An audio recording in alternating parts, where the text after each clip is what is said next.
దక్షిణాయోధ్యగా పేరుగాంచిన భద్రాచలానికి రాష్ట్రం నలుమూలల నుంచి ప్రజలు భారీగా తరలివస్తున్నారు.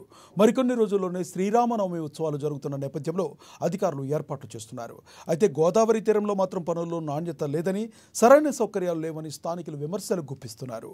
వరదల నుంచి రక్షణ కోసం 20 ఏళ్ల క్రితం గోదావరి తీరం వెంట సుమారుగా 7.5 కిలోమీటర్ల మేర కరకట్ట నిర్మించారు.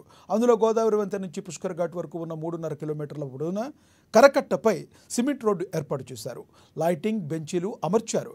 కరకట్ట దిగువ భాగంలో రామాయణ ఇతివృత్తం తెలిపేలా బాపు బొమ్మల శిల్పాలను ఏర్పాటు చేశారు. ఇక గత 20 ఏళ్లుగా గోదావరి బ్రిడ్జి నుండి పుష్కర్ ఘాట్ వరకు సిమెంట్ రోడ్డు ఏర్పాటు చేశారు.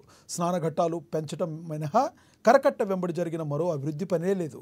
గత 20 సంవత్సరాలుగా ఇక్కడ గోదావరి తీరం వెంట ఇటు భక్తులు, అటు పుర ప్రజలు, పర్యాటకులను ఆకట్టుకునే విధంగా ఈ పట్టణానికి ఉన్న ఆధ్యాత్మిక శోభను పెంపొందించేలా ఎలాంటి అభివృద్ధి జరగలేదని స్థానికులు తీవ్రంగా విమర్శిస్తున్నారు.